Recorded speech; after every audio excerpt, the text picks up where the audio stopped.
반갑습니다. 저는 서울 금천구 시흥동에서 이제 교회를 개척해서 늘 기쁜 교회를 이제 섬기고 있는 김정관 목사라고 합니다. 반가운 얼굴들이 뵈는 것 같아요. 좀 이렇게 제가 지지난주에 올라와서 설교를 2번 하고 내려가서 또 한 2주간 또 교회에서 열심히 사역을 하다가 이렇게 또 하나님 은혜로 다시 올라왔는데, 또 권사님도 계시고, 안녕하세요. 권사님 항상 계시고, 또 손주 때문에 항상 기도하시고, 뒤에 파란 가디건 입으신 분도 그때 어깨 아프셔갖고 기도 받으신 분 아니에요? 맞아요? 할렐루야. 어깨 다 나셨어요? 아직 안 났어요? 오늘 이제 같이 딱 기도하는 시간에 같이 한번 기도하고, 또 그때 앞사람 기도할 때 기도해줄 때 뒤에서 다 났다고 막 그러시더니, 그 믿음이 끝까지 유지가 돼야 돼요. 좀 아픈 것 같아도 하나님 날 고쳐 주셨다라는 믿음으로 그런 현상을 뿌리칠 수 있는 믿음이 되시길 바랍니다. 할렐루야. 또 이렇게 오늘 이 귀한 시간에 어떻게 보면은 또 저와 여러분의 이렇게 또 짧은 시간 스치고 지나가는 인연일 수 있지만, 또 능력이 하나님께서 이 짧게 스치고 지나가는 이 인연을 통해서 오늘 하나님 응답하시는 시간으로, 여러분 문제 해결받는 시간으로, 또 하나님 우리의 참된 변화를 끌어내시는 시간으로, 승리의 시간으로 역사하실 줄 믿습니다. 제가 이렇게 참 기도 응답하면 우리가, 여러분들 다 이제 기도 제목을 가지고 계신데, 기도 응답하면 우리가 또 빼놓을 수 없는 분이, 제가 이제 하나님 처음 만나고 처음으로 도서를, 이 신앙 도서를 사서 구입해서 본 게 조지 뮬러인가? 5만 번 기도 응답 맞죠? 그 책을 제가 처음 집어들고 그 책을 이제 보면서 굉장히 많은 또 은혜를 받았었는데, 거기에 보면은 이 조지 뮬러라고 하는 사람이 5만 번의 기도 응답을 받은 것으로 기록이 되어 있는데, 그 책을 보면서 제가 항상 이 좀 성향 자체가 좀 이렇게 조금 거꾸로 반대로 좀 생각해 보는 그런 경향들이 좀 있어요. 그래서 이 책을 읽으면서 은혜를 많이 받았지만, 이 5만 번의 기도 응답을 받는 이 사람이 정말 얼마나 대단한가 그런 생각도 하지만, 결과적으로 한번 그것을 나에게 대입해서 한번 생각해 볼 때, 과연 나에게는 5만 가지의 기도 제목이 있는가라는 생각을 한번 해보게 되는 거예요. 여러분은 어떠신 것 같으세요? 여러분들 5만 번의 기도 응답도 참 대단하지만, 하나님 입장에서 볼 때 날마다 하나님 앞에서 5만 가지나 되는 기도 제목을 가지고 그 인생을 걸고 계속해서 날마다 기도했던 그 믿음의 사람을 볼 때에 5만 번 응답받은 거는 정말 대단한 거지만, 어떻게 보면 5만 가지의 기도를 하나님 앞에 드린 것이 더 대단할 수 있겠다, 이런 생각을 갖게 됩니다. 여러분들도 몇 가지씩의 기도 제목들을 다 가지고 아마 이 자리 가운데 계실 줄 믿어요. 근데 오늘 이제 저도 기도 응답을 참 제 스스로 생각할 때, 조지 뮬러만큼은 아닐지 몰라도 참 인생을 살아가면서 매 순간순간에 하나님 앞에 기도 응답을 참 많이 받고 산다는 생각을 해요. 근데 그 이유가 뭐냐면, 그만큼 일상적인 부분 안에서 하나님 앞에 기도를 많이 한다라는 거죠. 자기 전에도 마찬가지 아니에요. 하나님 오늘 잘 자게 해주세요 하면은 하루가 지나가면서 그 다음날 눈을 딱 떴을 때 어떻게 돼 있어요? 기도가 응답돼 있잖아요. 잘 자고 일어났단 말이에요. 식사할 때도 항상 하나님 밥 잘 먹고 소화 잘 되게 해주세요. 그러고 나서 소화가 잘 됐다는 증거가 어디서 나타나요? 화장실 갔을 때 나타나지 않습니까? 그러면 여러분 그때 어떤 기도를 하게 돼요? 하나님 감사합니다. 여러분 먹을 때 감사기도 하는 분들은 많은데, 볼일 보시고 나서 이게 잘 빠져줘서 감사하다고 기도하는 사람 있을까요? 할렐루야. 있어야 될 줄 믿습니다. 이 모기가 이렇게 또 날라댕긴다. 제가 어제 사실 좀 잠을 못 잤어요. 지금 제 컨디션이 되게 안 좋아요. 이 모기가 지금도 이렇게 날아다니는데, 어제 숙소에 갔더니 모기가 막 보여가지고 모기향 준비한 걸 켜놨더니, 제가 그 연기에 굉장히 또 민감한데 모기 뜯기느니 좀 참자 해갖고 했다가 밤새 지금 막 머리가 띵하고 아프고, 그래서 잠을 못 잤어요. 우리 오늘 사회 받으신 목사님도 아시지만 새벽 2시부터 잠 안 자고 나와가지고 돌아다니고 막 그랬어요. 여기 앞에 자매님 2분도 굉장히 피곤해 보이시는데, 옆에 파란 모자가 어머니시구나. LA 이거 써 있는 거. 딸들 졸려 보이는데 지금 그냥 자라고 냅두고 나오시지 그랬어요. 혼자 와서 은혜 받고 그러시지. 딸들 앉아가지고 지금 멀뚱멀뚱 쳐다보고, 내가 다 부담스럽네. 하여튼 은혜 받으세요 우리 자매님들.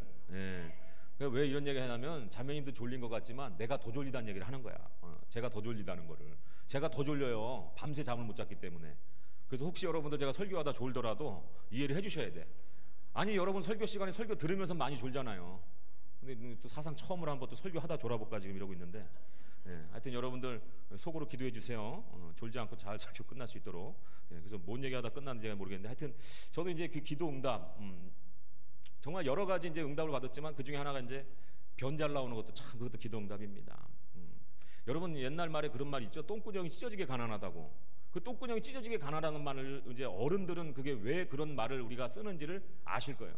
근데 그 말 자체를 이해를 못하는 우리 지금 앞에 계신 젊은 자매님들 이해를 못하죠. 가난한 거하고 똥구멍 찢어지는 거하고 뭔 상관이 있나 이해가 안 될 거예요.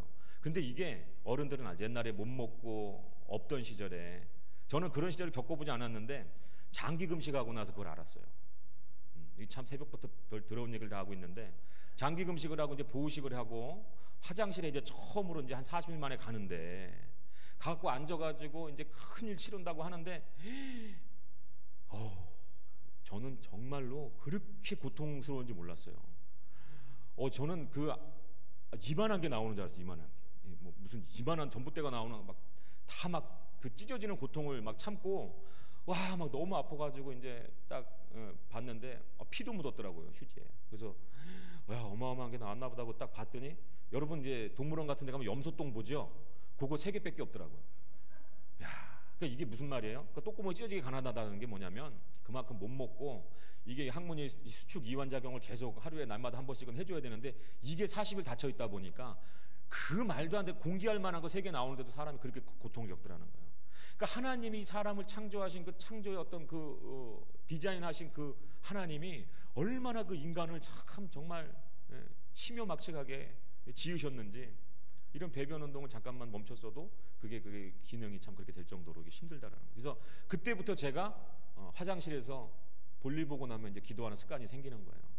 하나님 감사합니다. 왜? 여러분 고통을 겪어봤기 때문에 그 고통에 대해서 이것이 고통 없이 보는 걸 아는 거예요. 그리고 치질 수술한 분들도 제가 주변에 좀 몇 분 계신데 그분도 비슷하더라고요. 그때부터 화장실 가서 앉아서 기도를 하게 되더라는 거예요. 그러니까 여러분들 지금 이 자리 가운데 나오셔가지고 어떻게 보면 여러 가지 상황 가운데 어려운 상황을 만나고 여러 가지 고난 가운데 이 기도의 자리에 나와서 그 전에 기도하지 못하던 것들을 이제 우리가 어떻게 기도하게 되는 것, 이것이 어찌 보면은 이 시간 가운데 우리가 누려야 될 하나님의 은혜인 줄 믿습니다. 우리가 불평불만하는 인생이 아니라 정말 이런 고난 가운데서도 우리가 나올 곳이 있고 기도할 대상이 있다라는 것이, 이것이 얼마나 감사하냔 말이에요. 여러분 그러한 감사가 먼저 하나님 앞에 아뢰지면서 우리가 또 필요한 부분들도 하나님 앞에 아뢰 수 있어야 될 줄 믿습니다. 제가 이제 기도응답 받는 얘기 하다 보니까 초등학교 2학년 때 이제 제가 한번 전학을 갔어요. 초등학교에서 전학을 가니까 이 초등학생들은 또 그 관심이 또 새로운 애가 생기면은 또 그걸 또 그렇게 또 괴롭히고 싶은가 봐요. 제가 지금 보시면 알겠지만 키가 한 180 되잖아요. 거기서 한 20cm 빼면 되는데, 그러니까 키가 지금도 작지만 항상 초등학교 때 제 번호가, 그때는 이제 키순으로 번호를 매기니까 1번에서 조금 잘 나갈 때 한 3번까지 가더라고요, 제가. 그래서 뒷줄에 앉으려면 6번 이상 가야지 두 번째 칸에 앉을 수 있는데, 그래서 제가 그래도 조금 이렇게 해서 뒤에 이제 좀 이렇게 키를 이렇게 꽃발을 들고 뒷줄에 한번, 두 번째 줄에 한번 앉아보고 싶어가지고 이렇게 막 하던 기억이 나요. 근데 선생님이 다시 키 잡아 당겨가지고 어딜 뒤로 가냐고 내가 앞으로 나오라 해서 다시 3번으로 가고 그래갖고 그런 기억이 나는데, 그러니까 외소하다 보니까 이게 전학을 가고 나니까 새로운 친구가 오니까 괴롭히기 시작하는 거예요. 그래갖고 등교 첫날부터 이 코피가 터져가지고 집에를 갔어요. 근데 그런 괴롭힘이 계속해서 이제 어떻게 보면 제가 선하게 생겼잖아요. 그러다 보니까 때리면 맞고 피 나면 그냥 이렇게 닦으면서 집에 가고 하니까 애들이 계속되는 괴롭힘이 생기는 거예요. 그러다 보니까 이게 너무 힘든데, 지금은 이제 어떤 그런 기관이나 시설이나 이거 교육들을 잘 해가지고 학교 폭력이 있을 시에 어떻게 대처하라고 이제 그런 매뉴얼들이 있는데, 그때만 해도 그게 없어요. 그러니까 선생님한테 이르면 이르는 애가 될까봐, 같이 혼날까봐 그때는 못 이르고, 또 부모님한테 말해봐야 부모님이 바쁘시고 둘 다 이제 부모님이 일하시고 하는데 학교 올 수 있나? 못 온다라는 생각을 이미 지레짐작하고 그 문제를 어떻게 해결해야 될까 하는데, 제가 그때 하나님 앞에 기도해야 되겠다는 마음이 생기더라고요. 왜냐하면 제가 모태신앙이거든요. 그래서 하나님 앞에 그 초등학교 2학년짜리가 기도를 하는데, 그때 제가 동네 태권도 도장을 다녔어요. 그때 파란 띠였고. 근데 어떻게 기도했냐면, 그 고통이 스러워갖고 그 조그만 아이가 울면서 기도하면서 하나님 저 너무너무 힘들어요, 아이들이 괴롭혀서 너무 힘들어요 하면서 기도를 했는데, 어떻게 정말 지금 생각해봐도 너무 정확한 기도를 한 거예요. 그냥 그 아이가 그냥 무슨 떨어지는 벽돌에 맞아서 죽었으면 좋겠어 이런 기도 안 하고, 제가 다니는 체육관에 하나님 하루만 보내주세요, 그래가지고 저랑 그 아이랑 성이 송모였는데 그 이름은 기억이 안 나요. 그 아이랑 그러니까 저를 대표로 괴롭히던 애가 있어요. 걔가 시작하면 다른 애들이 이제 같이 이렇게 하는. 그래서 그 아이 이름을 대면서 하나님 그 아이가 내일 제가 다니는 그 체육관에 나와 있게 해주시고 그 아이와 1대1로 겨루기를 시켜주세요. 이렇게 기도를 한 거예요. 참 아주 똘똘하죠. 생긴 것만큼이나 똘똘해요 아주. 그래가지고 그 다음 날이 됐는데 정말로 신기한 일이 생겼어요. 그때 당시에 막 체육관 요거 뭐 3분의 1만 한가 요만한 체육관에 딱 들어가면 어떻게 해요? 이제 체육관 들어가면 지금은 이제 그냥 들어가면 인사도 안 하고 들어가지만 저희 때는 딱 들어가자마자 국기 딱 보고 딱 서갖고 국기에 대한 딱 이거 경례하고, 그죠? 관장님실 딱 똑똑똑 들어가도 되겠습니까? 들어가서 안녕하십니까 딱 인사하고 그러고 나오던 시절이었단 말이에요. 그 인사하고 딱 나왔는데 한쪽 구석에 그 송모 그 아이가 딱 뒷짐지고 서 있는 거예요. 저희는 다 도복을 입고 있는데 도복도 없이. 그러니까 그 걔가 이제 제가 좀 이렇게 겁내하고 두려워하던 애기 때문에 가서 이제 같은 반에 왔다고 말도 못 붙이고 멀리 떨어져 있었어요 제가. 근데 그 아이가 이제 제가 오니까 좀 만만해 보이고 이제 여기도 괴롭힐 애가 여기 왔구나 하고 좀 벌써 괴롭힐 마음을 먹고 있는 그런 눈빛이 보이더라고요. 근데 여기서 너무 신기한 게요. 그 체육관을 제가 1년 정도 다니면서 이제 검은띠까지 따고 했는데 한 번도 처음 온 아이를 불러다 세워놓고 겨루기를 시킨 적이 없어요 그 관장님이. 근데 너무 신기한 일이 벌어지는데 준비 체조 끝나자마자 아이들을 동그랗게 원을 그려서 앉게 하시더라고요. 그러면서 그 새로운 아이를 소개시키면서 관장님 옆에 세우더니 김정관 나와 딱 그러시는 거예요. 그래갖고 제가 태권 하나 둘야 착착착 해가지고 옆에 딱 섰죠. 그랬더니 둘이를 딱 마주보고 인사를 시키더니 어떻게 해요? 자 겨루기 시작하는 거예요. 야, 나 박수 치는 줄 알았네. 나 또 모기 잡으시는데 또 저기서 박수 나오는 줄 알고 또 설교 잘하고 있구나 생각했더니 이러고 있네 또. 그래가지고 제가 겨루기를 시작했는데 한 대도 안 맞고 계속해서 그 3분 동안에 한 몇 대를 때렸는지 몰라요. 그것도 얼굴만 집중 공략을 해가지고 돌려차기 회축으로 계속해서 공격을 하는데 이 아이가 코피가 터져버렸어요. 초등학교 때 그런 거 있어요 여러분. 코피 무조건 피 보면 걔가 지는 거거든요. 그러더니 그 관장님이 말리시고 이제 그만 딱 스톱을 시키시고 제자리로 보내고 그 다음에 마저 이제 그런 닦아주고 나서 이제 이렇게 하고 나서 딱 참 신기한 게 뭐냐면 그 아이는 도복도 지참이 안 된 아이였고 그냥 사복 청바지 입은 차림으로 도복 입은 저와 저 파란띠 저와 대련을 시켰다라는 게 너무 신기하더라고요. 그리고 나서 이제 그 다음 날부터 어떤 일이 생겼느냐면 그 저를 괴롭히던 그 아이가 정관이라고 하는 저 아이는 굉장한 고수다. 은둔 고수처럼 지금 여기서 자신의 실력을 숨기고 있는 것이지 저 아이를 함부로 건들면 안 된다 해가지고 그 아이랑 같이 괴롭히던 애들이 몇 명이 같이 와가지고 미안해 다시는 안 그럴게 하면서 제가 그때부터 대장이 됐어요. 저는 지금도 그 사건이 너무너무 감격적이에요. 근데 이러한 기도 응답을 제가 수백 가지 수천 가지를 받았다고 생각해 보세요. 살면서. 여러분 정말 그 기도를 어떻게 보면 하나님이 응답해 주시지 않아도 되는데 그 다음날 바로 응답해 주는 그 하나님이 지금도 저와 함께 하시고 지금도 여러분 그 문제 가운데 여러분들의 그 어려움을 어떻게 불꽃 같은 눈동자로 지켜보고 계시다라는 거예요. 여러분 하나님이 어디 계신가 그런 생각하지 마세요. 지금도 여러분들을 지켜보고 계시고 그 가운데 어떻게 믿음으로 행하는가 행하지 않는가를 오늘 이 본문에서처럼 그 마라 앞에 그 쓴물 앞에 세워놓고 하나님이 저들을 시험했다라고 말씀하고 있어요. 엘림으로 이끌어갈 수 있는데 시험했다고 얘기하고 있어요. 여러분 근데 한 가지 제가 좀 슬픈 소식을 전해드리면 그렇게 만약에 하나님의 은혜로 제가 대장이 됐으면 좋은 일을 해야 되잖아요. 근데 심이라는 게 생기니까 지금 많은 높은 자리에 있는 사람들도 그런 것 같아요. 처음에 초심은 그렇지 않았는데 힘이 생기고 권력이 생기니까 자신의 어떤 이익을 위해서 사람들을 괴롭히는 일들을 서슴지 않는, 그러니까 저도 그렇게 되더라고요. 그 아이들이 제 어떻게 보면 이런 표현 좀 그렇지만 똘마니들이 되고, 그래서 그렇다고 제가 이제 진두주의 하면서 아이들이 괴롭히진 않았는데 그 괴로움 당하는 아이들 저 말고도 이제 제가 괴로움을 안 당하니까 누군가 또 괴로움을 당하더라고요. 그러면 그것을 제가 가서 어떻게 막아줘야 되는데 그러지 않더라는 거예요. 제가 여기서 무슨 말씀을 드리냐면 그 문제, 제가 경험한 문제를 해답을 얻었고 하나님이 응답을 해주셨는데 그것이 과연 제가 올바르게 잘하고 하나님의 뜻대로 잘하는 데 있어서 얼마만큼 기여를 하게 되는가에 대한 걸 여러분 한번 질문을 드리는 거예요. 그리고 제가 이제 전도사가 돼가지고 청년 시절에 이제 결혼하기 전에 청년부를 이제 소모임 이 그룹 저거를 하는데 그 중에 어떤 자매 한 명이, 나이가 좀 어린 자매 한 명이 기도 제목을 내놨는데 그게 뭐였냐면, 나는 너무 외모도 그렇고 뚱뚱하고 막 그래가지고 직장에 이게 취직이 안 된다라는 거야. 그러면서 우는 거예요. 이 자매가 교회 나온 지가 꽤 된 자매인데, 다 자기보다 학점이 낮은 애들도 취직이 됐는데 자기는 외모에서 밀려갖고 취직이 안 된다는 거야.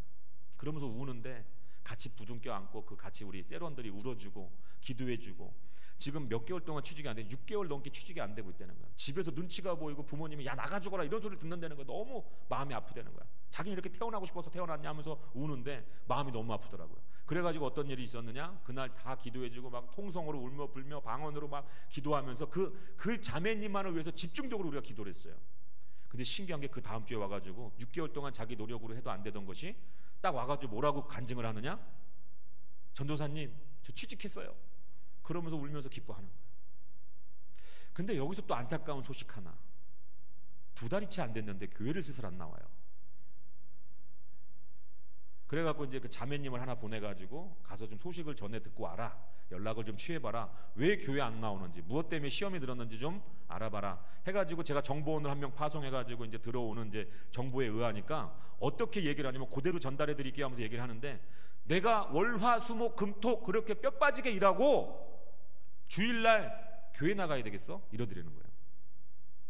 뼈 빠지게 일하고 나도 쉬어야 될 거 아니냐라는 거예요. 교회까지 나가서 내가 봉사해야 돼? 이런 말을 하더라는 거예요, 그 입에서. 여러분 마음이 너무 아프죠? 저도 마찬가지예요. 그 기도가 응답된 것이 과연 그 사람의 인생에 얼마만큼 하나님이 보시기에도 그것이 선한 역사인가. 여러분, 우리가 오늘 이 자리에 기도 제목을 가지고 앉아 있는데, 그 기도 제목이 내 입장에서 볼 때 이것이 이루어진다고 하면 정말로 하나님 앞에 큰 은혜이고 그것이 너무나 기적 같은 일이고 내가 감사할 일일지 모르겠지만, 근데 그것을 인해서 우리가 솔직한 말로 변화됨이 없다면 그 어떤 반짝 이벤트에 지나지 않은 거 아니겠어요, 여러분? 제가 오늘 드리고 싶은 말씀이 사실은 그런 말씀이에요. 기도 응답 받는 것보다 중요한 것이 있다라는 것이죠. 그리고 한 번은 이제 문자로 기도 부탁을 받았는데, 어떤 어머니가 자신의 정말 안타까운 사정이죠. 자신의 자녀가 장기를 이식을 받아야 되는 상황이 생긴 거예요. 그래서 장기 이식자가 빨리 나타날 수 있도록 기도해달라고 해서 그 기도를 하려고 하는데, 내가 하는 기도가 어떤 기도인가 하면서 이제 생각을 하면서 이제 묵상을 하면서 기도를 들어가려고 하는데, 이 기도가 멀쩡한 장기를 가지고 있는 채로 다른 어떤 이유로 죽음을 맞이해야 될 사람이 하나가 필요한 거더라고요. 그렇죠? 이 장기를 그냥 뭐 2개짜리 하나를 주는 게 아니고 누군가가 죽어야 그 장기를 줄 수 있는 거더라고요. 그러니까 어떻게 보니까 그 아는 지인의 자녀를 살리기 위해서 누군가 죽어야 되는데, 이 기도를 하는 것이 어떻게 기도하는 것이 하나님 뜻에 맞을까라는 생각을 먼저 해보게 되는 거예요. 그러니까 제가 좀 생각이 많다고 그랬죠. 조지 뮬러를 봤을 때도 5만 번 기도 응답 받은 것이 중요한 것이 아니고 5만 번의 기도의 제목이 있었다는 것이 너무 놀랍다라고 제가 말씀을 드렸어요. 마찬가지로 오늘 모인 저와 여러분들도 오늘 가지고 나온 이 기도 제목이 응답된다고 했을 때 과연 나의 삶 가운데 어떠한 변화가 생길 것이며, 그것이 어떠한 하나님 나라를 위한, 그 하나님 나라의 발전을 위해서 쓰임받는 기도 제목일까라는 생각을 우리는 한 번쯤 해봐야 된다는 것이죠.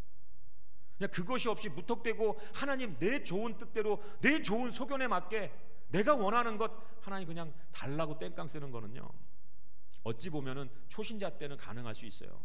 근데 그것이 어느 정도 믿음의 나이가 이제 차면 하나님 보실 때 그거 응답을 해준다 안 해준다? 안 해주는 거죠. 제가 초등학교 2학년이니까 그런 것들에 대해서 힘들다고 아프다고 떼쓰고 기도하니까 하나님이 즉시로 응답해 주셨어요. 근데 여러분들이 여기서 몇 날 며칠 동안 있으면서 응답되지 않는 기도 제목을 가지고 계속해서 하나님과 씨름하는 것, 정말 존경스러운 일이고 저도 응원하고 여기 계시는 모든 분들이 하나님께 그 응답을 꼭 받기를 저도 바람하는 바입니다. 그런데 우리가 그 응답만을 취하는 것이 아니라 하나님이 나에게 주신, 내 삶 가운데 주신 그 어떤 어려운 환경과 이 역경을 하나님의 뜻 가운데 어떻게 우리가 이겨나가야 될 것인가에 대해서 우리가 깨우치지 못하고, 여러분 생각해 보시죠. 여러분이 겪고 있는 지금 이 표면적인 이 어떤 아픔, 이 고난의 삶이라고 하는 것은 표면적으로는 내 고통, 아픔으로 내 인간 관계가 깨어지고 재정적인 어려움이 오고 육체적인 환난과 고통이 찾아왔는지는 몰라도 하나님이 그것을 허락하시면서 하나님의 마음을 우리에게 전해주고 싶은 어떠한 깊은 뜻이 있다면 우리가 그것을 먼저 알고 나서 해결받아야 될 줄 믿습니다. 제가 오늘 드리고 싶은 말씀이 계속 그 말씀인데, 성경에도 보니까 여러분 열왕기 하에도 보니까 20장에 보면 이 히스기야 왕이 나오는데 죽을 병에 걸려가지고 기도하지 않습니까? 죽을 병에 걸려서 정말 하나님의 귀한 은혜로 15년이라고 하는 그 세월을 하나님이 그 삶을 연장시켜주고 해의 그림자를 15도나 뒤로 물리시면서까지 하나님 그렇게 역사를 해주시는데, 과연 이것이 이스라엘 역사 가운데 선한 일이었느냐는 거예요. 그 15년이 연장되는 그 삶 가운데 그 3년이 지나자마자 누가 태어나죠? 그의 아들 므낫세가 태어나서 정말 이스라엘 역사상, 그 남유다 역사상 가장 악한 왕으로 그 히스기야가 이뤘던 모든 업적들을 다시, 그 우상 산당을 다 부시고 허물고 그 하나님 앞에 예배드리는 것, 그런 것들을 더 적극적으로 유월절 그런 기념일들을 다시 제정을 하고 이렇게 해놨는데, 어떻게 그 다음에 그 생명이 연장받고 나서 태어난 아들이 이스라엘 멸망을 초래하는 그런 왕이 태어났다라는 거예요. 참 우리가 이런 것들을 볼 때 내가 원하는 기도가 하나님 뜻에서도 옳은가를 먼저 생각해 볼 줄 아는 그런 장성한 신앙이 되기를 원합니다.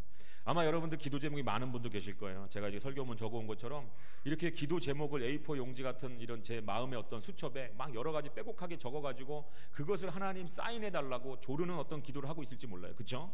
하나님, 내 남편 문제도 해결이 돼야 되겠고, 가정의 문제, 자녀의 문제, 직장의 문제, 여러 가지 육체적인 질병의 문제, 관계의 문제, 이런 문제들 하나님 내가 해결받아야 되겠습니다 하면서 그 기도 리스트가 있을지 몰라. 그래서 그 마지막에 하나님 결제해 주세요, 이거 사인만 해주면 천사들이 도와서 이 모든 응답을 내가 받고 내가 원하는 삶 가운데 나아갈 수 있을 텐데, 하나님 이거 해주세요 하는 사람들이 여기 거의 100%겠지요. 여기 여러분 인생의 고통 없이 이 자리에 온 사람이 누가 있을까요? 그냥 인생이 감사해서, 너무 순탄한 인생이 너무 감사해서 그 감사함으로 하나님 앞에 예배드리고 싶어서 이 자리에 나온 사람이 몇이나 될까요? 그래서 여러분, 우리가 기도가 좀 바뀌어야 되겠다는 생각을 하는 것이죠. 하나님 앞에 여러 가지의 기도 제목을 가지고, 하나님 내가 정한 플랜, 이 플랜대로 내가 하나님 살고 싶습니다, 내가 이 삶을 살아갈 수 있도록 하나님 사인해 주세요 라고 하는 기도가 이제는 좀 바뀌어서, 오히려 그 사인 안에다가 누가 사인을 해요? 제 스스로가 사인을 하고, 어떠한 내용을 하나님이 채우시든지 내가 그 내용에 순복하는 삶을 살길 원합니다 라는 자세로 우리가 살아갈 때에 하나님이 더욱더 우리 삶 가운데 깊이 개입하시고, 또 하나님 지금 제 생각엔 그래요. 제 마음에는 우리가 하나님을 찾고자 이 자리 가운데 나와가지고 부르짖고 있는 수백 명의 사람들이 있지만, 그러나 하나님은 그 중에 한 사람을 찾을 거라는 것이죠. 자신의 요구를 가지고 나온 사람들도 찾고 있지만, 그 중에서도 어떻게 자신의 요구보다도 이왕 나온 김에 하나님 여기까지 인도하신 김에 하나님 여호와 하나님의 얼굴을 구하고 예수 그리스도의 십자가를 붙잡기 위해서 몸부림치는 그 한 사람에게 하나님의 초점이 가지 않겠냐라는 거예요. 그렇다면 저와 여러분이 어떤 사람이 되어야 되겠습니까? 하나님이 찾으시는 사람이 되어야 될 줄로 믿습니다. 내 문제, 내 육체적인 질병의 문제, 가정의 문제, 모든 환난, 공고한 것들 다 내려놓고 이왕 하나님이 여기까지 인도하셨으면 반드시 하나님이 부르신 그 목적대로 우리가 순종하며 나아가는 삶을 하나님 앞에 먼저 올려드리는 것이 그 순서에 마땅한 것이죠. 아멘이시죠?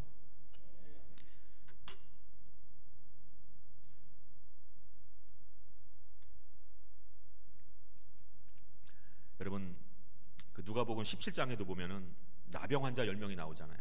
나병 환자 10명이 나와서 예수님이 제사장에 너희들의 몸을 보이라고 그래서 이제 10명이 이제 가다가 고침을 받고, 그 중에 단 한 명만 예수님 발 앞에 와서 무릎을 꿇고 절하고 감사하고, 그랬고 나서 제가 성경을 좀 읽어드리면 누가복음 17장 17절부터 19절에 보면 예수께서 대답하여 이르시되 10사람이 다 깨끗함을 받지 아니하였느냐, 그 9은 어디에 있느냐, 이 이방인 외에는 하나님께 영광을 돌리러 온 자가 없느냐 하시고, 그에게 이르시되 일어나 가라, 내 믿음이 너를 구원하였느니라 하더라. 여러분, 구원이라고 하는 건 물론 육체의 질병에서부터 구원받는 구원도 있지만, 지금 이 예수님께서 말씀하시는 구원은 뭐냐면, 이 감사함을 통해서 자신의 문제가 극복되고, 이 감사함을 통해서 하나님 앞에 나와서 지금 이 예수님과 어떤 게 지금 형성이 됐어요? 관계라고 하는 것이 형성이 됐다라는 거예요. 물론 치료받은 사람, 자신의 기도에 응답받은 9명의 다른 문둥병 환자가 있었지만, 그 사람들은 자신의 기도에 응답을 받고 몸이 깨끗함을 받고 나음을 받았는지 몰라도 예수 그리스도와의 관계 안에서는 어떻게 됐다라는 거예요? 하나 되지 못했다라는 거예요. 돌아왔던 그 한 사람만이 육체의 질병도 치유됐지만, 그 치유된 것을 위해서 감사함으로 이제는 어떻게 하나님 뜻대로 살고자 하는 그 무릎 꿇음 앞에서 하나님 예수 그리스도가 어떻게 말씀하는 거예요? 네가 네 믿음으로 인해서 어떻게 됐다? 구원받았다 하는 그 구원은 육체의 구원뿐만이 아니라 예수님께 다시 돌아오는, 어떠한 삶을 살든지 질병의 삶을 살았든지 그 삶이 고쳐졌든지 그 삶을 통해 다시 나아오는 그 자에게 영혼의 구원까지도 하나님께서 은혜로 베푸시는 걸 믿으시길 바랍니다. 근데 여러분, 제가 사역하면서 이 퍼센트라고 하는 것이 정말 굉장히 정확하더라고요. 10명 고쳐주면 1명 돌아오는 거. 제가 이제 개척교회를 하다 보니까 하나님이 좀 특별한 은혜로 이제 어떤 신유 은사 뭐 이런 것들을 좀 부어주셔서 치유 사역을 하는 가운데 참 하나님 말도 못한 처음 들어보는 병명을 갖고 오는 분들이 많아요. 그리고 대부분의 분들이 사실은 병원을 먼저 가지요. 근데 병원에서 안 되는 부분들이 있을 때 이분들이 대부분 기도를 받으러 오는 거예요.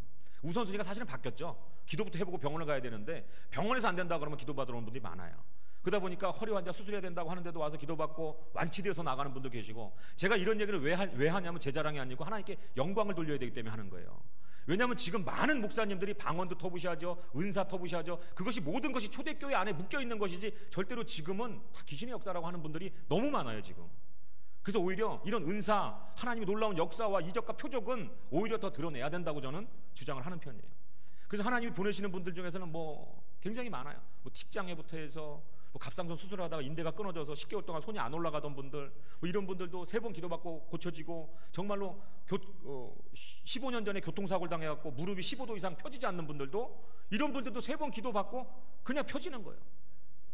정말 얼마나 놀라운 일들이 하나님 기적 가운데 그 하나님이 베풀어 주시는지 우리는 그냥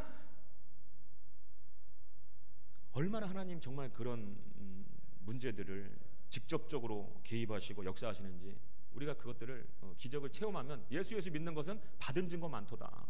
물론 우리가 보지 않고 믿는 것도 참 대단하지만 그런 하나님 살아계시는 역사가 내 삶 가운데 나타남을 통해서 저의 믿음이 어떻게 되겠어요? 강해지는 거죠. 어떠한 어려움, 환난, 공고, 핍박이 와도 하나님 살아계신데 뭐가 걱정이야.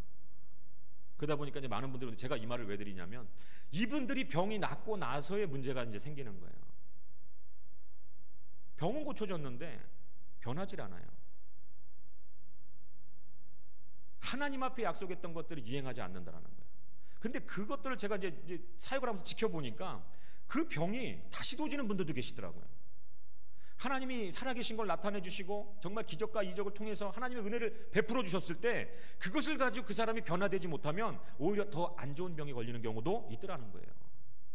하다못해 여러분, 참 이런 말씀 드리기 죄송하지만 어떤 전도사님, 어떤 목사님들은 아프다고 왔을 때 손을 얹었을 때 그 안에는 악한 영이 드러나는 경우가 있어요.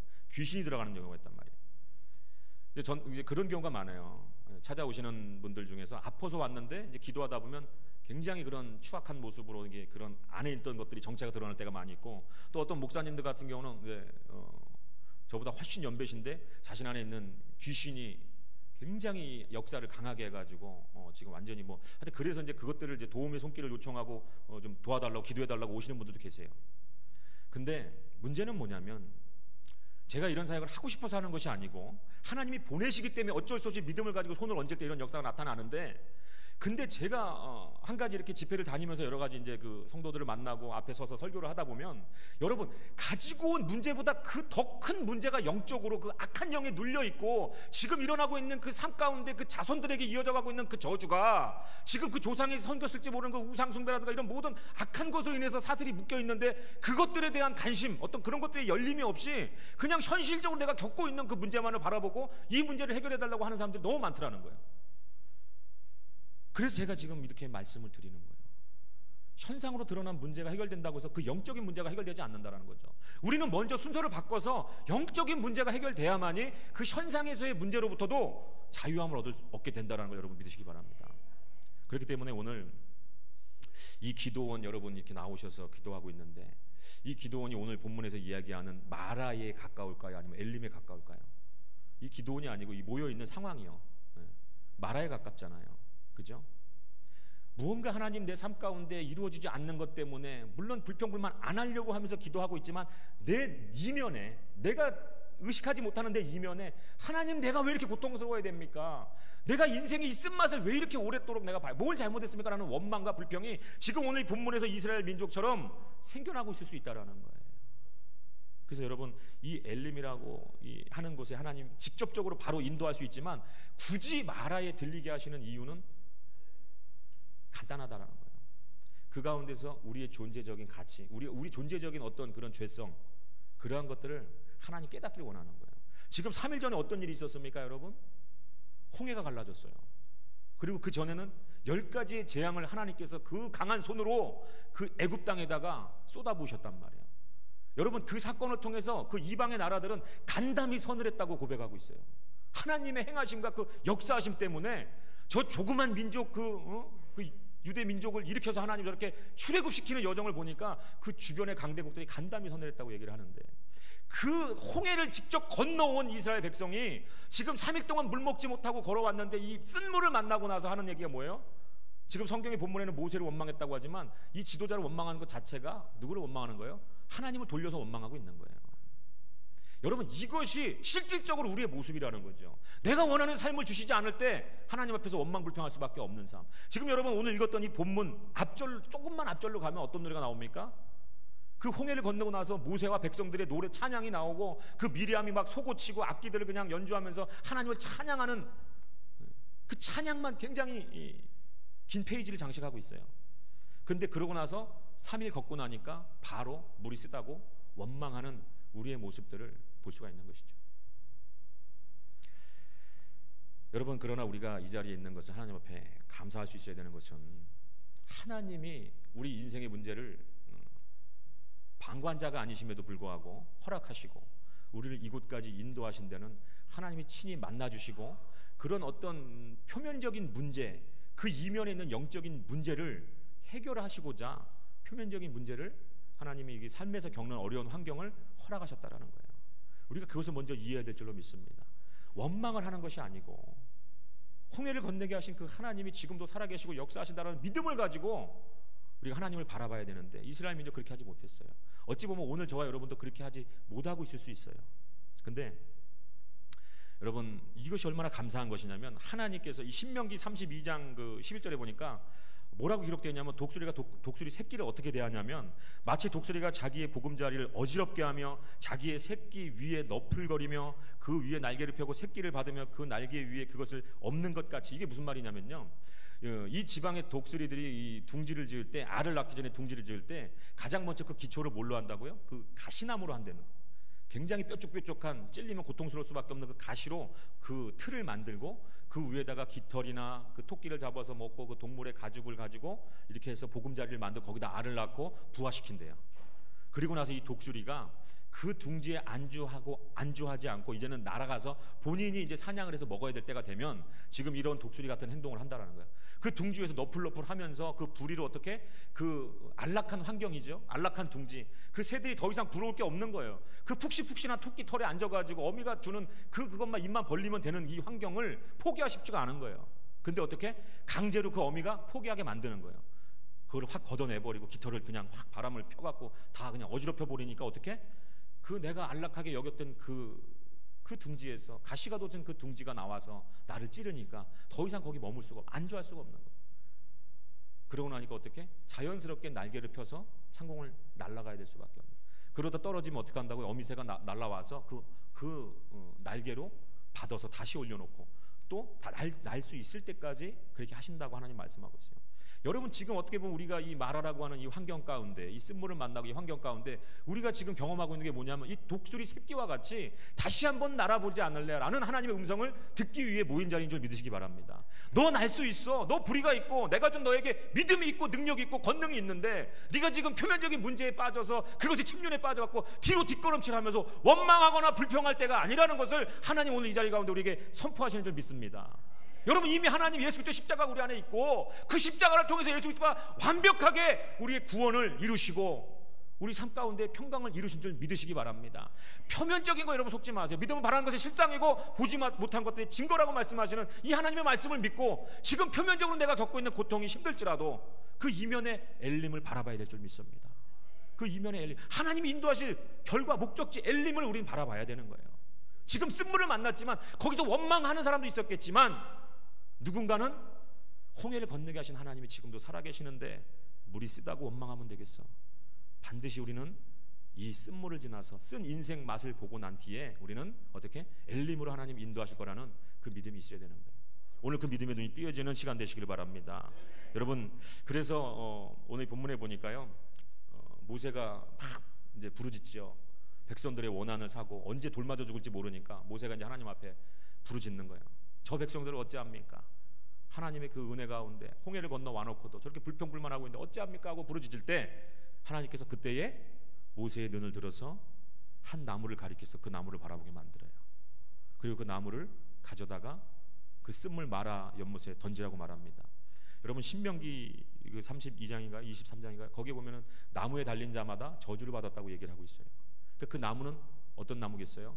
여러분, 아무 의미 없는 나무가 아니에요. 그 나무는 예수 그리스도의 십자가를 예표하는 줄 믿으시기 바랍니다. 하나님께서 그 짤막한 이 오늘 이 성경 말씀 본문의 스토리를 통해서 함축적으로 지금 이 우리의 인생에 대해서 말씀하고 계시는 거예요. 너희가 인생을 살아가는 데 있어서 내 은혜가 얼마나 충만하냐면 너희에게 이 온 어떤 저 하늘의 구름, 달과 별, 모든 우주 만물 너에게 베풀어 놨어. 이 기적의 내가 하나님이야 라고 우리에게 아버지로 처음에 하나님 회심하고 하나님 처음 만났을 때 그런 하나님으로 다가오잖아요. 홍해를 건너온 것처럼. 그리고 나니까 하나님 만났으니까 인생이 확 펴져야 되는데 어찌 그래요? 세상에 살 때 내 욕심과 내 자아 꺾이지 않는 내 고집이 아직도 있다 보니까 하나님 그대로 엘림으로 갈 수가 없는 거예요. 반드시 이 쓴물을 만나게 하시고 그 가운데 우리를 다시 한번 새롭게 거듭나게 하는 그런 놀라운 역사가 있다는 것이죠. 그래서 정말로 이 엘림 가운데 하나님이 이 쓴물을 단물로 변화시키는 데 있어서 그 나무를 담그라고 말씀을 하세요. 여러분 한번 생각해 보십시오. 이 원망이라고 하는 것이 어떻게 보면 이해도 가요. 3일 동안 밤낮으로 지금 이 힘든 여정을 그 출애굽할 때도 힘들었는데 이제 가나안 땅이 보이나 안 보이나 이렇게 보고 있는데 그래도 물이라도 한 모금 먹어야 될 거 아니에요. 3일 동안은 물을 못 먹고 걸었던 이 지금 이스라엘 민족 앞에 물이 나타난 거예요. 근데 그 물이 어떤 물이었다고요? 쓴 물이었다라는 거예요. 먹을 수가 없었다는 거예요. 여러분, 여기서 우리가 힌트를 한 가지 얻어야 될 것은 뭐냐면 여러분들이 가지고 계시는 기도 제목, 여러분 3일 동안 걸으면서 이 이스라엘 민족이 어떤 기도 제목을 갖고 있었겠습니까? 물 한 방울만이요. 그 부자가 지옥에 가서 그 거지 나사로에게 뭐 그런 성경 구조 있잖아요. 그 물 한 방울 그 손끝에 적셔서 주길 원하는 것처럼 그 목마른 심정 가운데 얼마나 하나님 앞에 그 물 한 모금 달라고 애원했겠어요. 근데 마침 그 물이 나타났어요. 그죠? 근데 하나님 그걸 깨닫게 하시는 거예요. 너희들이 원하는 기도 제목, 기도 응답을 하나님 해줬다라는 거예요. 근데 그 물이 결과적으로 너희들이 먹을 수 있는 물이었느냐? 아니라는 거죠. 이게 인생인 거예요. 여러분, 이게 인생인 거예요. 저희 아버님 친구분 중에 한 분이요, 굉장히 예전에 돌아가셨는데 정말 어렵게 고생 많이 하셨어요. 저희 아버지랑 같이. 근데 사시면서 아버지가 전도해야 되는데 교회 가야 된다 하면서도 그 제대로 전도가 안 돼가지고 좀 일찍 돌아가셨는데 안타깝게 돌아가셨어요. 좀 살만하고 먹고 살만하고 집도 좀 장만하고 차도 좀 번듯한 거 좀 사갖고 이제 끌고 다니고 그래도 이제 회사도 어느 정도 키워가지고 이제 간판 회사, 그러니까 그냥 조그만 가게죠, 뭐 간판 가게. 근데 거기서 이제 직원 두고 이렇게 해서 조금 이제 먹고 살만한데 어느 날 그냥 한 2, 3층밖에 안 되는 높이에서 떨어져가지고 직사하셨어요. 15만 원이라고는 그 사다리차 부르는 비용이 아까워서, 사다리차 부르면 15만 원 줘야 되는데 이거 내가 줄 타고 잠깐 해가지고 달 수 있을 것 같은 거예요. 그래서 15만 원 아껴서 어떻게 저축해서 자녀들하고 먹고 살려고 그랬겠죠. 근데 그 15만 원 아끼려다 돌아가셨어요. 우리의 인생이 이렇게 비참합니다. 여러분 생각해 보십시오. 여러분들이 기도 제목으로 가지고 있는 것들이 응답된다고 했을 때 그것을 여러분 먹었을 때 처음에 먹었을 때는 갈증이 해소되는 것 같고 단물 같지만 결과적으로 그것이 굉장히 쓴물인 경우가 많다라는 거예요. 물론 우리가 그 영적으로 민감하지 못하면 그것이 죄인줄도 모르고 그것이 응답이라고 생각을 하고 하나님 앞에서 아 감사합니다라는 그런 그 사단의 속임인 줄도 모르고 세속적인 거 영적인 거 구별도 못하고 그냥 내가 원하는 게 되면 그게 다 응답이냐고 쫓아가는 사람들, 결과적으로는 그 인생의 쓴맛을 본다라는 거예요. 그러니까 마찬가지 지금 그 말씀을 하는 거예요. 너희들이 그렇게 구했던 인생의 목표였던 그 물이 너희 앞에 갔지만 결과적으로 그 말을 너희들이 마실 수는 있지만 그 물이 너희들에겐 쓴물이라는 거예요. 그러고 나서 예수님 하나님께서 모세에게 거기다 어떻게 나무를 담그라고 하시잖아요. 그러니까 하나님이 그거 한 가지 메시지 주시는 거예요. 너희들이 원하고 예수 그리스도 십자가 빠진 너희들의 어떤 원했던 것 아무리 그것이 너희들 앞에 이루어진다 하더라도 너희들은 그걸 먹을 수 없어. 그렇기 때문에 요한복음 6장 55절에 뭐라고 말씀합니까?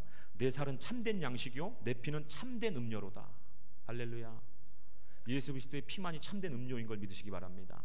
여러분, 우리가 많이 세상에서 여러 가지 갈급하고 내가 이것 좀 있었으면 좋겠고 이렇게 살았으면 좋겠는 소원들이 있어요. 근데 그렇게 산다고 해서 정말 진정한 문제가 해결되는 게 아니라는 거예요. 독일의 철학자 마르틴 하이데거라는 양반이 뭐라고 얘기를 했냐면, 인간은 본질 자체가 없는 존재라고 말을 했어요. 그게 무슨 말인 줄 아세요? 그 인간은 태어나면서부터 생각도 하고 말도 하지만 본질이 없다는 거예요. 그러니까 그 안에가 비어있기 때문에 그 사람이 어떤 걸 배웠느냐가 그 사람의 본질이 되고, 그 사람이 어떤 차를 타고 다니느냐가 그 사람의 본질이 되고, 그 사람이 삶으로 말하는 그 여유, 돈, 있는 거 뭐 이런 것들이 그 사람의 본질이 된다는 거예요. 많이 배웠으면 그 사람이 많은 영향력을 발휘할 수 있고, 그러니까 그냥 태어나고 그 순간에는 사람은 본질 자체가 없다는, 껍데기라는 거예요. 그 안에 뭘 담느냐, 이 말이 정답 아니겠어요? 우리가 여러분 이 신앙생활을 하지만 우리 안에 십자가가 담기지 않으면요 쓴물인 거예요. 껍데기인 거예요. 본질 자체가 없는 거예요. 우리의 진정한 본질은 예수 그리스도가 내 안에 있을 때, 그때가 여러분 진정한 예수 그리스도의 사람으로서의 본질이 회복되는 줄 믿으시기 바랍니다. 하나님의 형상을 우리가 먼저 그렇게 회복해야 되는 거예요. 지금 우리 얼굴을 보세요. 거울을 보십시오, 여러분. 여러 가지 흑암에 그거 눌려 있는데도 불구하고 내가 세속적으로 보이는 그 문제 해결만을 위해서 뛰어가고 있어요.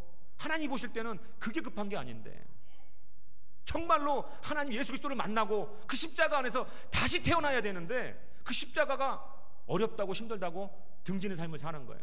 여러분의 고난의 시작이 언제부터겠습니까? 십자가를 등진 뒤부터예요. 첫 은혜, 첫 사랑, 첫 경험은 있지요. 근데 그걸 경험하고도, 하나님의 은혜를 경험하고도 내 만족, 내 육신의 정력, 안목의 정력, 이생의 자랑을 버리지 못하고 살다 보니까 어떻게? 그 첫사랑을 잃고 십자가를 등지고, 그 십자가를 달기 지고 나를 따라오라고 했는데 십자가 지지 않고 그냥 세상 따라가다 보니까 지금 이러한 어려움을 겪게 되는 것이 거의 대반사라는 것이죠. 그렇기 때문에 우리는 다시 십자가로 돌아가야 될 줄 믿습니다. 여러분, 정말로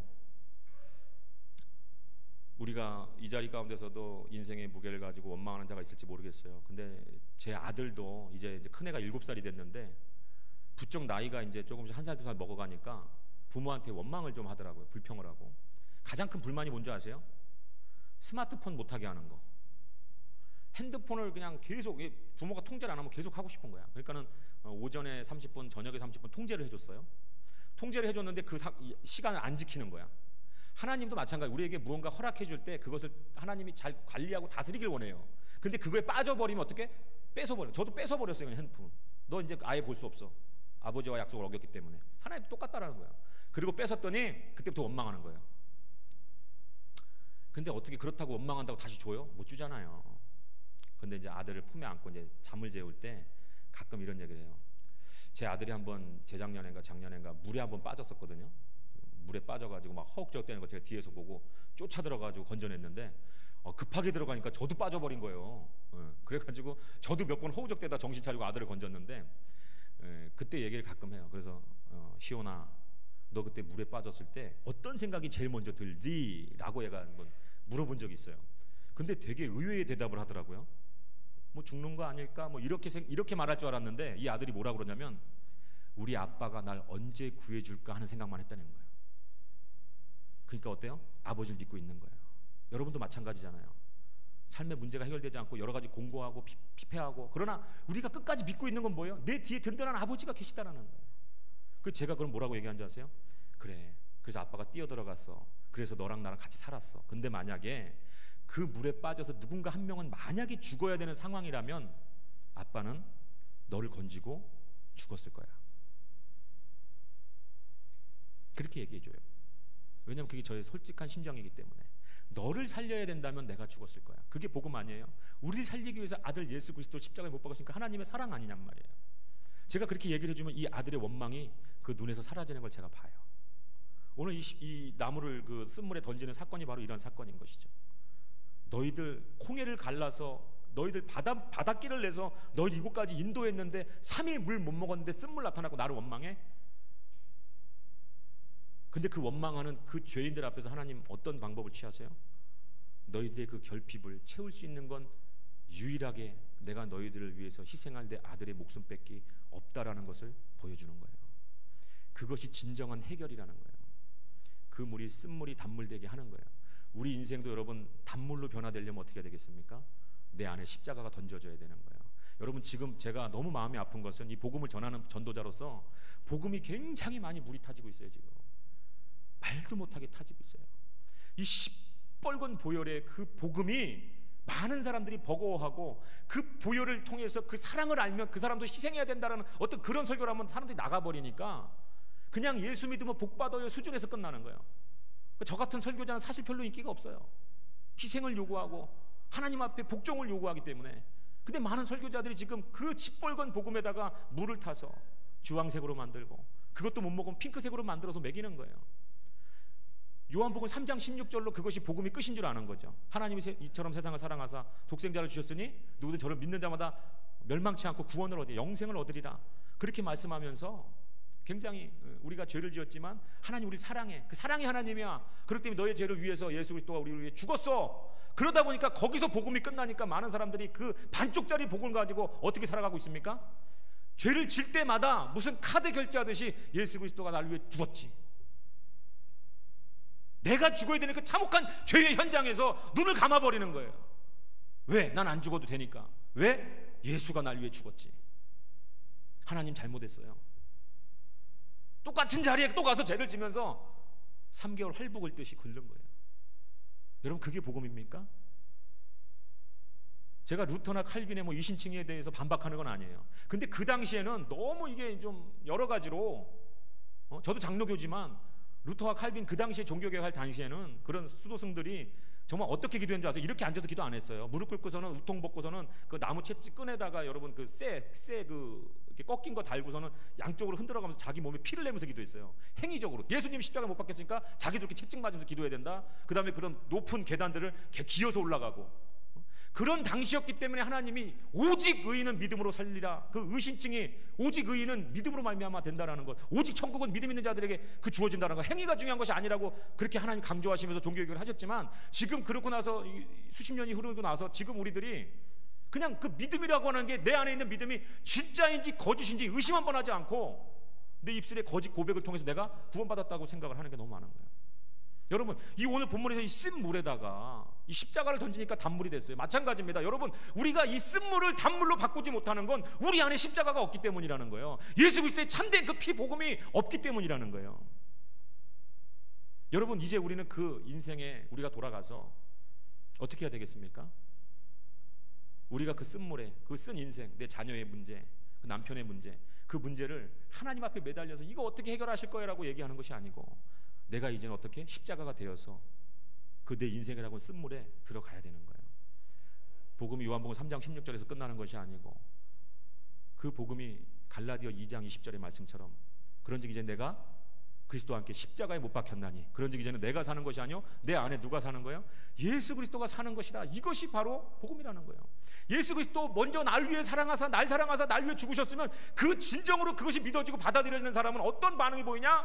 갈라디아 2장 20절의 말씀처럼 이제 내 고집 아집 육신의 정욕 안목의 정욕 이생의 자랑 다 버려버리고 내 생명 바쳐서 예수가 내 안에 사는 것이기 때문에 매 순간순간마다 우리는 순종할 수 있고 복종할 수 있고 예수 그리스도의 뜻에 살 수 있는 그러한 삶으로 우린 변화돼야 된다는 거예요. 근데 그 변화가 없으면 나 믿는데 왜 내 삶은 이렇지? 지금 여러분의 삶이 그렇다는 거 뭐예요? 예수님이 계속해서 네가 십자가가 돼야 되고 네가 십자가를 져서 네 인생 가운데 들어가야 되는 거야. 여러분 그 다니엘이 세 친구처럼 정말 그 불못불은 피할 수 없었지만 그 안에 누가 들어오십니까? 예수가 걸어 들어오시는 거예요. 여러분의 환경이 이 순간에 기도자를 그냥 기도 한번 했다고 금식 한번 했다고 그냥 능력 있는 목사님 기도받았다고 그것이 그냥 이 순간에 변화되는 거 하나님 원하는 것이 아니고 네가 그 고난 가운데 십자가를 지고 그 자리에 있으면 내가 그리로 걸어 들어가겠다. 그것이 복음인 것이죠. 그냥 편하게 살기 위한 그런 마음을 가지고 하나님 앞에 나아가는 것이 어찌 복음일 수 있습니까? 그래서 요한복음 3장 16절의 말씀이 갈라디아 2장 20절의 말씀처럼 내 삶에 먼저 변화가 되고 나서 그 다음에 요한일서 3장 16절의 말씀으로 완성이 돼야 되는 거예요. 요한일서 3장 16절의 말씀이 뭐라고 말씀합니까? 그가 우리를 위하여 목숨을 버리셨으니 우리가 이로써 사랑을 알고 우리도 형제를 위하여 목숨을 버리는 것이 마땅하니라. 아멘이 조금 힘드시죠? 그래서 우리가 어떻게 해야 되는 거예요?